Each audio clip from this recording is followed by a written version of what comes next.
नमस्कार, मैं हूं आशीष अग्रवाल और आप देख रहे हैं एएनबी न्यूज का खास कार्यक्रम मुद्दे की शुरुआत करेंगे। महाविपक्ष के महाजुटान को लेकर लगातार सियासी तकरार देखने को मिल रही है। शिवसेना ने अपने मुखपत्र सामना के संपादकीय में विपक्षी पार्टियों की तुलना रूस के वैगनर ग्रुप से की है। पार्टी ने सामना में लिखा कि वैगनर ग्रुप ने दिखाया है कि तानाशाही को चुनौती दी जा सकती है।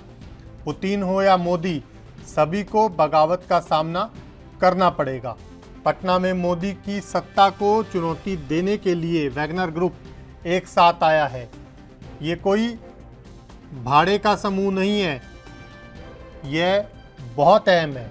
पुतिन की तरह मोदी भी जाएंगे, बस फर्क ये है कि यहाँ तरीका लोकतांत्रिक होगा।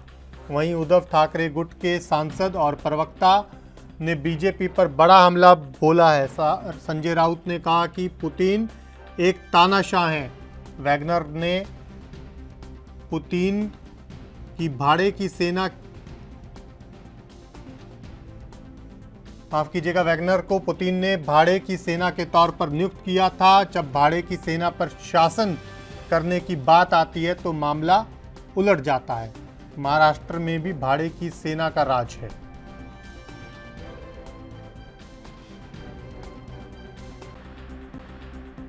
दो तस्वीरें दिखा रहे हैं आपको आपके टेलीविजन स्क्रीन पर।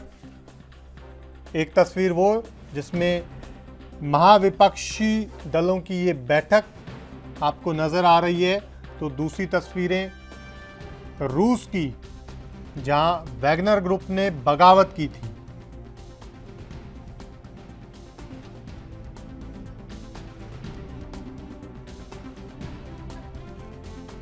सामना में दरअसल इन दोनों तस्वीरों के एक ही मायने बताए गए हैं। फर्क सिर्फ इतना है कि भारत में तरीका लोकतांत्रिक होगा, ये संपादकीय में लिखा गया है।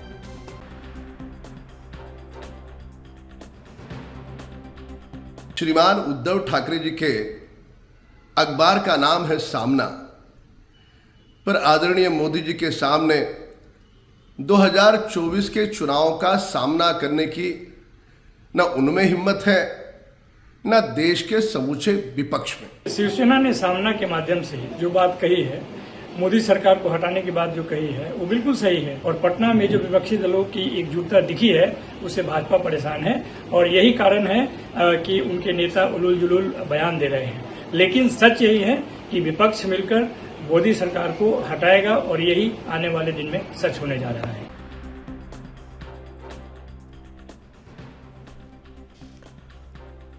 तो आपको बता दें कि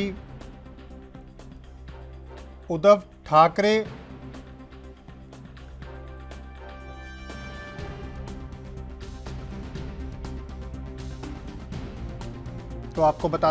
ठाकरे गुट से जुड़े शिवसेना के मुखपत्र सामना में महाविपक्ष को वैगनर ग्रुप से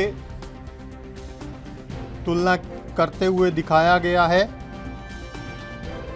संपादकीय में लिखा गया कि जिस तरह से वैगनर ग्रुप ने रूस में बगावत की, वैसे ही मोदी को भारत में भी बगावत का सामना करना पड़ेगा।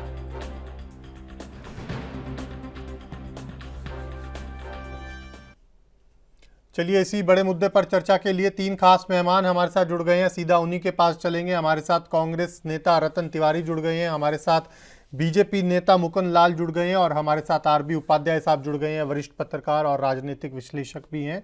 आप तीनों का बहुत स्वागत है। शुरुआत रतन जी आपसे, क्या संदेश क्या देना चाह रहा है विपक्ष? ये जो सामना में लेख लिखा है और महाविपक्ष की तुलना वैगनर ग्रुप से कर दी गई है और स्पष्ट तौर पर कहा है कि प्रधानमंत्री मोदी को बगावत का सामना तो करना पड़ेगा। फर्क सिर्फ इतना कि यहां तरीका लोकतांत्रिक होगा। देखिए आशीष भाई, आपका नमस्कार करता हूं। उद्धव ठाकरे महाराष्ट्र के शिवसेना के एक बड़े नेता हैं और पूर्व मुख्यमंत्री हैं। और आपको पता होगा किस प्रकार उनकी पार्टी को दो धड़े में अलग करके कुछ 35 से 40 विधायकों को तोड़ के जबरन भारतीय जनता पार्टी ने एकनाथ शिंदे जी के साथ सरकार बना ली। उन्होंने वैगनर ग्रुप का नाम इसीलिए लिया कि उनको पता है कि जिस प्रकार रूस के तानाशाह पुतिन के खिलाफ वैगनर ग्रुप ने एक ऐसा रवैया अपनाया कि रूस की जो सेना है वो उनको पीछे हटना पड़ा, और कहीं ना कहीं रूस के राष्ट्रपति पुतिन भी पीछे हटे थे। उसी तरीके से उन्होंने कहा कि विपक्ष की भी भूमिका है वो वैगनर की तरह है और तानाशाह को चुनौती दी जा सकती है जी। तो उनका साफ कहना है कि हम भी जो विपक्ष है वो वैगनर ग्रुप की तरह है और हम भारत के तानाशाह नरेंद्र मोदी जी को चुनौती दे सकते हैं और देंगे, और 2024 में उन्हें इसका चुनौती का सामना करना पड़ेगा और सिंहासन को छोड़ना पड़ेगा। उनका कहने का मतलब यही था। ठीक है मुकुंद जी, आपके पास आऊंगा। कहीं ना कहीं ये जो भारत में वैगनर ग्रुप बनता हुआ दिखाई दे रहा है, बीजेपी के लिए भी चिंता की बात है, क्योंकि जो बात रतन जी कह रहे हैं कि जैसे पुतिन को पीछे हटने पर मजबूर होना पड़ रहा है, वैसे प्रधानमंत्री मोदी को भी मजबूर होना पड़ सकता है। जी आशीष जी, बहुत बहुत आभार आपका मुझे जोड़ने के लिए। और हमारे लिए ये चिंता की बात नहीं है, हर्ष की बात है, खुशी की बात है कि हम इतना मजबूत हो रहे हैं, हमारी ख्याति इतनी बढ़ रही है कि सारे लोगों को अपनी सिद्धांत, अपनी नीति, अपनी नैतिकता सबको छोड़ के इकट्ठा होना पड़ रहा है। तो हमारा इकबाल बुलंद हो रहा है। और रही बात कि जो व्यक्ति आज सामना में ऐसा लेख लिख रहा है वो अपने पार्टी के मूल सिद्धांतों को, शिवसेना के मूल सिद्धांतों को, अपने पिता के मूल संस्कारों का तो निर्वहन कर नहीं पाया। और आज जो ये आरोप लग रहे हैं कि हाँ हमने शिवसेना के कितने नेताओं को तोड़कर अपनी सरकार बना ली, अपनी वो भाई स्वतंत्र है देश, एक तो हमने ऐसा नहीं किया, लेकिन अगर इनके कहने मुताबिक कर लिया तो ये जहां ये सारी नीतियां जहां छोड़कर एक दूसरे से मिल रहे हैं और एक दूसरे को गले लगाने के लिए तैयार हैं, तो ये क्यों नहीं भाई अपनी सरकार बना लेते? स्वतंत्र है ना भाई। जब सारी नीतियों को ही ताक पे रख देना है तो सिद्धांतों से पार्टियां चलती, नीति से पार्टी चलती है। हर पॉलिटिकल पार्टी की नीति होती है और बेसिक नीति को अगर साइड में रख के, नैतिकता को साइड में रख के, अपनी नीयत को खराब करके कोई चले तो कितना दूर चल लेगा। नहीं, दरअसल मुकुंद जी मुझे लग रहा है कि जो फॉर्मूला बीजेपी के पास है, 5 साल में 6 राज्य जीत कर 16 राज्यों में सरकार बना ली, वो फॉर्मूला अभी विपक्ष के पास शायद नहीं है। इसीलिए रतन जी अभी कुछ सीखने की जरूरत है। देखिए आशीष भाई, जरूरत अच्छे नियत और अच्छे नीति की है, सीखने की जरूरत नहीं है, क्योंकि कांग्रेस पार्टी एक चुनी हुई सरकार को कभी तोड़ने का प्रयास नहीं करती, कभी ऐसा पाप नहीं करती जैसा पाप इन्होंने मध्य प्रदेश में किया, महाराष्ट्र में किया, कर्नाटक में किया, अरुणाचल में किया। ऐसे तमाम राज्य हैं जहां पे यह सरकार नहीं बना पाते हैं, जहां पे जिस प्रदेश की जनता इन्हें नकार देती है वहां जबरन खरीद फरोश करके, तोड़ मरोड़ कर जबरन सरकार बनाने का पाप यह भारतीय जनता पार्टी के लोग करते हैं। अब इन्होंने आपके चैनल पे नैतिकता की बात कर बताई, धर्म की बात बताई, नीति की बात बताई। यह भूल जाते हैं कि जम्मू कश्मीर में महबूबा मुफ्ती के साथ, पीडीपी पार्टी के साथ ये सरकार बना लिए थे, उस एनसीपी के साथ ये महाराष्ट्र में सरकार बना लिए थे। प्रधानमंत्री नरेंद्र मोदी महाराष्ट्र में गोंडिया में जाके भाषण दे रहे थे, नेशनल करप्शन पार्टी, और कुछ साल बाद उन्होंने उसी एनसीपी के साथ रात के अंधेरे में 3 बजे सरकार बनाई थी। क्या उसकी बात ये नहीं करते? यह भारतीय जनता पार्टी के लोग हैं आशीष भाई, यह झूठ भी बोलते हैं, मजबूती से बोलते हैं, जोर से आप दोनों के पास। सरकार तो हमने शिवसेना के साथ भी बनाई थी, बट शिवसेना जो है फिर आपके साथ चली गई। पीडीपी के साथ क्यों बना लिए थे? एनसीपी के साथ क्यों बना लिए थे? पश्चिम बंगाल में मुस्लिम लीग के साथ क्यों चले गए थे? ये जो है राजनीतिक, ये तो आप ही सिखा रहे हैं पूरे देश को कि किस तरह से अवसरवाद की राजनीति की जाती है। चलिए ठीक है, मैं बिल्कुल आऊंगा आप नहीं, दोनों के कांग्रेस पास। पार्टी उपाध्याय जीती साहब कि के ना पास जीती जाना है बताइए। मुझे। पटना में जो ठीक इतना है बड़ा रतन जी, संगठन मुकुंद करने जी, का आऊंगा मैं प्रयास आपके किया पास। आपने। मैं आऊंगा आप दोनों के पास। उपाध्याय साहब, सामना में देखिए जब भी कोई लेख छपता है, चर्चा उसकी देश भर में हो जाती है, लेकिन सवाल ये है कि इस लेख के मायने कितने, और उससे भी बड़ी बात ये कि क्या ये जो लेख लिखा गया है, क्या आपको लगता है कि 2024 में कुछ ऐसी स्थिति भी होगी? देखिए मायने बड़े साफ हैं। जिस तरह से विपक्ष इकट्ठा हुआ तो बीजेपी को कहीं ना कहीं चिंता में डाल दिया। जी। और आप देखेंगे जिस दिन विपक्षी एकता की मीटिंग हो रही थी बिहार में, उस दिन माननीय अमित शाह भी सार्वजनिक मंच से निशाना साध रहे थे, जेपी नड्डा भी निशाना साध रहे थे। सबके टारगेट पे सिर्फ विपक्षी एकता थी। उससे साफ जाहिर होता है कि कहीं ना कहीं घबराहट बीजेपी को थी कि विपक्ष इकट्ठा हो रहा है।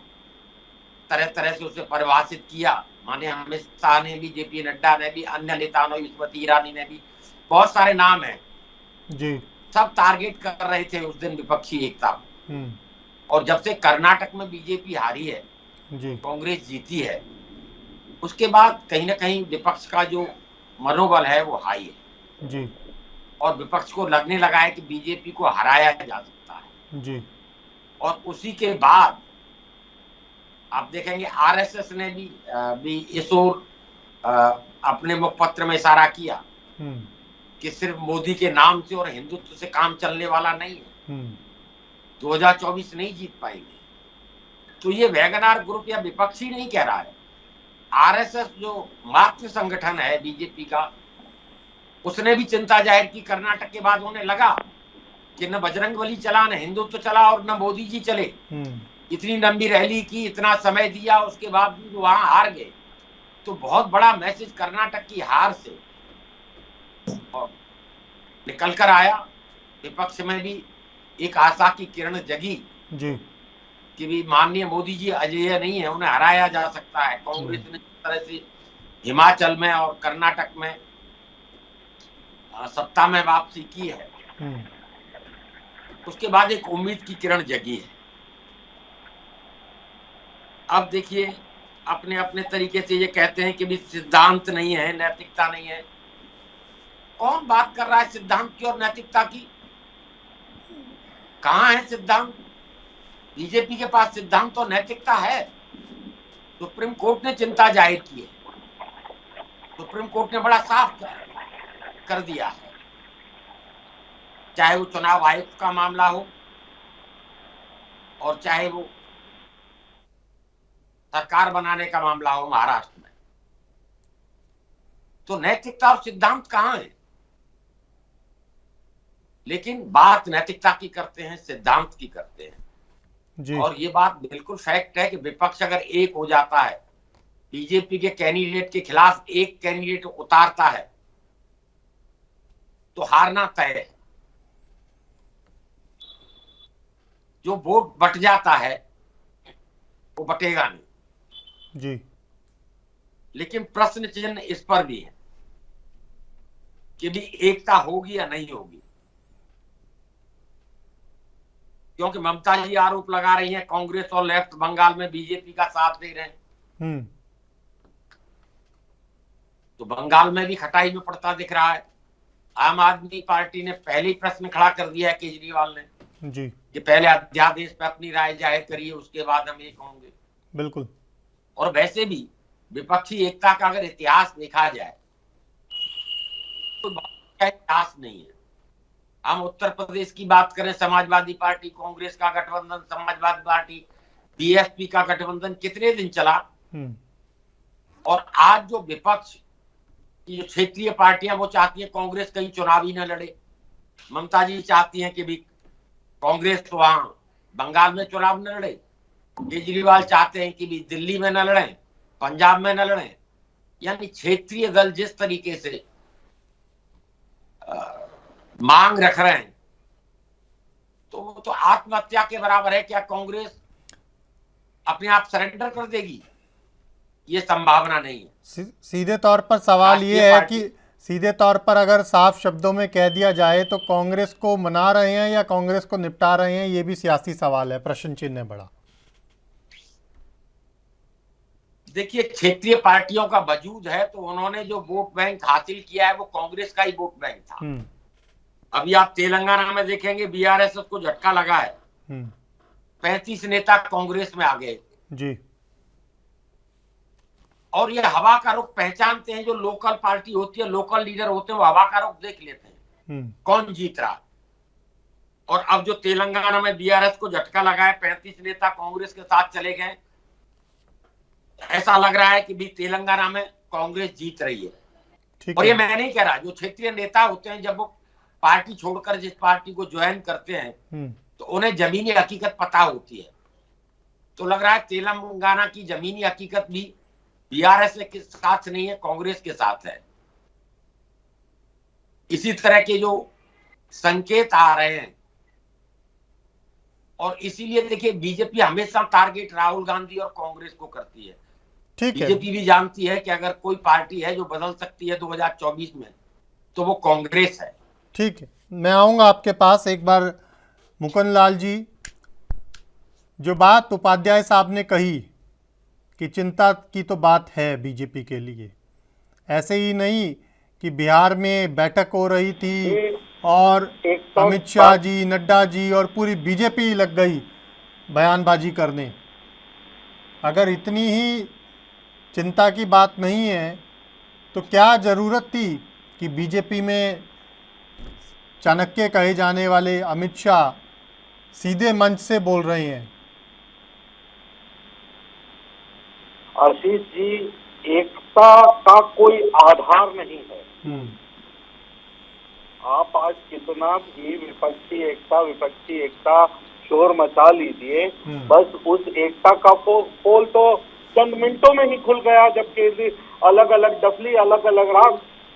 तो यहाँ उस एकता, जिस एकता का कोई आधार ही नहीं है, क्योंकि आधार बन ही नहीं सकता जब सबकी नीयत अलग है, सबकी नीति अलग है, तो कैसा एकता? तो किस चश्मे से एकता दिखाई दे रहा है, किस दृष्टि से एकता दिखाई दे रहा है?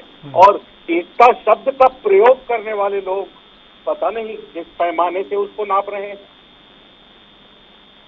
ये तो जैसे एक टेंडर था और उस टेंडर में अलग अलग प्रतिनिधि जो है अलग अलग कंपनी के पार्टिसिपेट करने आए थे। कॉर्पोरेट मीटिंग थी, अच्छा सा लंच था, अच्छा सा डिनर था, चाय कॉफी बिस्किट चली और फिर सब अपने अपने घर चले गए। किसी के 2 प्रतिनिधि, किसी के 3 प्रतिनिधि, और बस फिर अपनी अपनी डफली बजाते हुए अपने अपने घर चले गए। क्या एकता? किस बात की एकता? जहाँ कोई अपना एजेंडा कॉमन है, बोला एक ही एजेंडा है, बोले ठीक है जी, मोदी जी को 24 में हराना है, ओके। तो अब इसका हमारा नेता कौन होगा? ये तो जी मैं होऊंगा तो मैं होऊंगा तो मैं होऊंगा तो मैं होऊंगा, बस खत्म। अब बोले मुझे साथ आना है तो कैसे आना है? बीजेपी इसी बात के ऊपर क्या निश्चित है, बेफिक्र है? क्या बीजेपी इसी बात पे भरोसे में बैठी है कि महाविपक्ष की जो बातें हैं वो एकता नहीं हो सकती? देखिए, अभी जो कह रहे थे माननीय कि हम नीति की बात करते हैं और नीति की बात हमें शोभा नहीं देती। विकास की नीति सबको दिखाई देती है, सिर्फ कुछ लोगों को नहीं दिखाई देती जिनका चश्मे का नंबर बदल गया। और जिसको जो सटीक दृष्टि से देखता है ना, तो उसको विकास की नीयत भी दिखाई देती है, विकास की नीति भी दिखाई देती है। तो हमें अपने नियत और अपने नीति के लिए सर्टिफिकेशन अगर चाहिए तो सिर्फ और सिर्फ जनता से सर्टिफिकेशन चाहिए। बाकी ये जो है अभी 34 पार्टियां मिली हैं, अब ये 36 मिल जाए, 38 मिल जाए, 40 मिल जाए, हम अपनी रफ्तार से अपना काम कर रहे हैं। हमें अपने कार्यशैली पे, अपने काम पे और अपनी जनता पे पूरा अच्छा संबंध है और पूरी अच्छी तरह से विश्वास है कि हाँ, हम क्या कर रहे हैं और कैसे कर रहे हैं और क्या करेंगे। ठीक है रतन जी, अब उपाध्याय जी ने बड़े स्पष्ट तौर पर कहा कि अगर महाविपक्ष वाकई में एक हो जाता है तो चिंता की बात है सत्ता पक्ष के लिए, लेकिन हालात ऐसे दिख नहीं रहे कि 24 तक ये महाविपक्ष जो है पूरी तरह से एक हो पाएगा या नहीं, और हो भी गया तो रह पाएगा या नहीं, दोनों स्थितियों पर सवाल है। उपाध्याय के पास अनुभव है, उन्होंने काफी सरकारों को देखा होगा, काफी गठबंधन को देखा होगा, उनकी बात को मैं डिनाई नहीं कर सकता हूँ। आशीष भाई, आपको पता होगा कि अटल बिहारी की जब सरकार बनी थी तो 24-25 दल थे, शायद उपाध्याय जी को पता होगा, और इनके ही एनडीए की साथी थी मायावती जी, जिन्होंने अपनी पार्टी का समर्थन पीछे लेके एक वोट से सरकार गिरा दी थी। और आज की डेट में भारतीय जनता पार्टी के प्रवक्ता को यह पता होना चाहिए, जो इनके एनडीए के साथी थे, चाहे वो अकाली दल हो, चाहे महाराष्ट्र का शिवसेना हो, चाहे वो नीतीश बाबू हो, तमाम ऐसे बहुत से दल हैं, साउथ के भी एक दो दल हैं जो इनका साथ छोड़ के चले गए हैं। मगजमारी हो या सीट शेयरिंग की बात हो, इनके भी पास बवाल चालू है, लेकिन वो सामने आ नहीं रहा है। उत्तर प्रदेश में आप आएंगे आशीष भाई, तो एक अपना दल संगठन है, इनको तीखे तेवर दिखा रहा है। महाराष्ट्र में शिंदे गढ़ भी इनको तीखे तेवर दिखा रहा है। ऐसे तमाम दल हैं जो इनको तीखे तेवर दिखा रहे हैं, इनको अभी मालूम नहीं है। और दूसरी बात मैं कहता हूं, इन्होंने कहा जनता हमारे साथ है। कैसी जनता की बात करते हैं? 2019 का जब लोकसभा चुनाव हुआ था तो 61% जो वोट था वो विपक्ष को पड़ा था, और 37% वोट जो है वो भारतीय जनता पार्टी को पड़ा था। सवाल तो यही है ना रतन जी कि वो 61% वोट की जो आप बात कर रहे हैं वो बिखरा हुआ है, और 37% वोट की जो आप बात कर रहे हैं वो एकजुट है, ऐसे मुट्ठी में। उसी प्यारा और उसी मुट्ठी की वजह से बीजेपी आश्वस्त है और महाविपक्ष अभी भी संशय में है। आशीष भाई, मैं उसकी बात कर रहा हूं कि 37% वोट के साथ यह सरकार बना ली। अब सारा विपक्ष ये समझने लगा है हमारा एजेंडा एक है, हमारे मुद्दे एक है, किस प्रकार लोकतंत्र को और संविधान को बार बार तकलीफ दिया जा रहा है, बार बार उनके ऊपर प्रहार किया जा रहा है। तो सारे लोग अपने एजेंडे के साथ विपक्ष को मजबूत कर रहे हैं, एक मंच पे आ रहे हैं। और आपको पता है, और देश की दर्शकों को पता है जो देख रहे हैं चैनल को, कि अगर विपक्ष एक होता है तो भारतीय जनता पार्टी 100 सीट पे सिमट जाएगी। यह भारतीय जनता पार्टी के प्रवक्ता को भी पता है। और आशीष भाई, 2019 में और 2014 में जो वादे किए गए थे इस देश की जनता को, आज उस वादे को पूरा करने में पूरी तरीके से यह लोग फेल है। आज महिलाओं के रसोई में आग लगी है, वो गैस सिलेंडर भराने के लिए उनके पास पैसे नहीं है, युवा बेरोजगार घूम रहा है, महिला परेशान है, किसान आत्महत्या कर रहा है। यह सब क्या चालू है? इसके लिए विपक्ष एक हो रहा है, इनकी चिंता बढ़ रही है। 2024 में आप देखना, यह लोग रोड पे घूमते नजर आएंगे और जनता इन्हें पीटती हुई नजर आएगी। मैं बड़े दावे से यह कहता हूं। ठीक है, दावे बड़े हैं। उपाध्याय साहब, आपके पास आऊंगा। जो बात रतन तिवारी कह रहे हैं, क्या धरातल पर आपको वो तस्वीर नजर आ रही है कि 100 सीटों पर सिमट जाएगी भाजपा 24 में?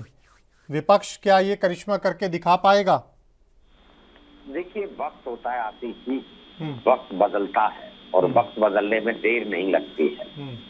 जिस तरीके से अभी कह रहे थे नीति नियत एक नहीं है, तो पीडीपी और एनसीपी की नीति और बीजेपी की नीति एक थी क्या? नीति अलग थी, लेकिन फिर भी सरकार बनी और सरकार चली। और जनता का सर्टिफिकेट, उन्होंने कहा कि भी जनता सर्टिफिकेट देती है। जनता सर्टिफिकेट दिल्ली में दे चुकी है, जनता सर्टिफिकेट पंजाब में दे चुकी है, कर्नाटक में दे चुकी है, हिमाचल।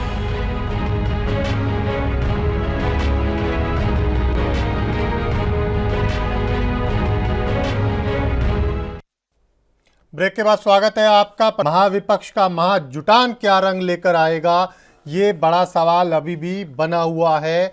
सामना के संपादकीय में कई बड़े सवाल एक और उठाए गए हैं, तो वहीं दूसरी ओर महाविपक्ष की तुलना रूस के वैगनर ग्रुप से कर दी गई है, और ये दावा किया गया है कि प्रधानमंत्री नरेंद्र मोदी को बगावत का सामना करना पड़ेगा। जैसे रूस में रूस के राष्ट्रपति पुतिन को वैगनर ग्रुप की बगावत का सामना करना पड़ा, वैसे ही यहाँ भी प्रधानमंत्री मोदी को ये सामना करना होगा, लेकिन तरीका लोकतांत्रिक होगा। स्पष्ट तौर पर कहा जाए तो महाविपक्ष एक होकर 2024 के आम चुनावों में प्रधानमंत्री नरेंद्र मोदी को न सिर्फ चुनौती देने के दावे कर रहा है, बल्कि कहीं ना कहीं ये विश्वास भी जता रहा है कि इस बार 2024 में महाविपक्ष तख्ता पलट करके दिखाएगा।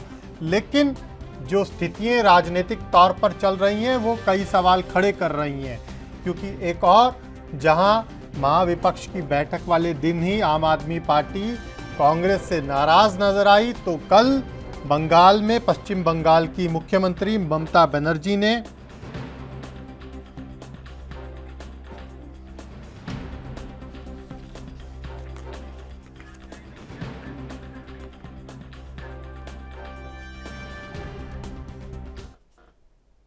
चलिए खास मेहमान हमारे साथ बने हुए हैं, सीधा उन्हीं के पास चलेंगे और चर्चा को आगे बढ़ाएंगे।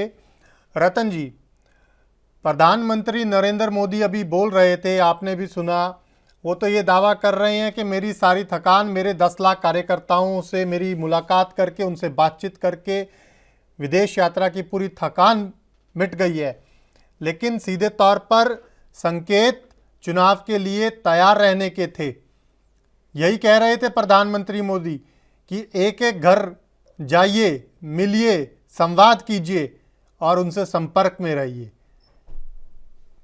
देखिए आशीष भाई, प्रधानमंत्री मोदी जी 2014 में भी इसी तरीके से वो चिक के चिल्लाते थे, इसी तरीके से जनता के बीच में जाते थे और जनता के बीच में जाके उन्होंने यह तक कह दिया था कि हर वर्ष 2 करोड़ रोजगार, 15-15 लाख रुपए, काले धान, अच्छे दिन, महंगाई को धरातल पे लाएंगे। ये देश की जनता ने सुना था आशीष भाई, लेकिन उसके बाद 9 साल बीत गए, जनता को कुछ भी नहीं मिला। अब चुनाव सामने है, प्रधानमंत्री को अपनी हार को देखते हुए इस तरीके से कार्यकर्ताओं में उत्साह उत्पन्न और उत्साह को देना बहुत जरूरी है। वर्जित करना है, संचार करना है, नहीं उत्साह का संचार करना है। और आशीष भाई, आपको पता है कि अटक से कटक तक, कश्मीर से कन्याकुमारी तक बेरोजगारी और महंगाई चरम पर है और करीब करीब 5 करोड़ 60 लाख लोग गरीबी रेखा से नीचे हो गए और करीब करीब 40 करोड़ लोग नौकरी जो लेने की उनकी संभावनाएं थी वो अपने आप को पीछे कर लिए हैं कि हमें रोजगार नहीं मिल सकता। और आपको आशीष भाई, आपके पास आंकड़े होंगे, करीब करीब 22 करोड़ लोग, भारत के 22 करोड़ युवाओं ने आवेदन दिया है नौकरी के लिए, उनको नौकरी नहीं मिल रही है। प्रधानमंत्री जी घूम घूम कर देश का भ्रमण हो रहा है। और आशीष भाई, बड़े मजे की बात बताऊं कि सामना के मुखपत्र ने तो यह लिख दिया है कि 2024 में सरकार बनाने की संभावनाएं बिल्कुल नहीं है और प्रधानमंत्री मोदी के चेहरे पे और हिंदुत्व पे चुनाव नहीं जीता जा सकता। जवाब ले लेते हैं। नतीजा है कि कर्नाटक ने देखा और हिमाचल में देखा। ठीक है, जवाब ले लेते हैं मुकुंद जी। आशीष जी, क्रांति की देश नहीं, संक्रांति की देश है। रोजगार देना और रोजगार सृजन करना में क्या फर्क होता है? आज इंटरनेशनल ट्रेजरी के आधिकारिक चैनल से ये बोला जाता है कि विश्व का fastest growing economy of the world for last 9 years is observed that India is the world's fastest growing economy. तो आज अगर चाइना जो सप्लाई चेन के दावे करता था, जो कोविड काल में भारत ने करके दिखाया, वो देखने के लिए अलग नजरिया चाहिए, वो देखने के लिए जो जज्बा चाहिए वो कुछ लोगों में हो ही नहीं सकता। स्टार्टअप का जो सक्सेस स्टोरी हिंदुस्तान ने लिख दिया, आज नए संसद भवन से जो सर्च लाइट जल रही है ना, जो पूरे हिंदुस्तान में ऐसा प्रकाश फैला रही है, जो कश्मीर से लेके कन्याकुमारी तक एक देख रहा है, वो अटक से कटक को भी दिख रहा है। लेकिन हाँ, कुछ लोग जो बादल के साथ फोटोक्रोमेटिक चश्मा लगा के देख रहे हैं, उनको नहीं दिख रहा है और उनको दिखेगा भी नहीं। तो जहां अभी आपने 10 मिनट जो लाइट योगी जी को नए सुना, संसद भवन की अभी है, आपने ये मणिपुर तक क्यों नहीं पहुंच रही?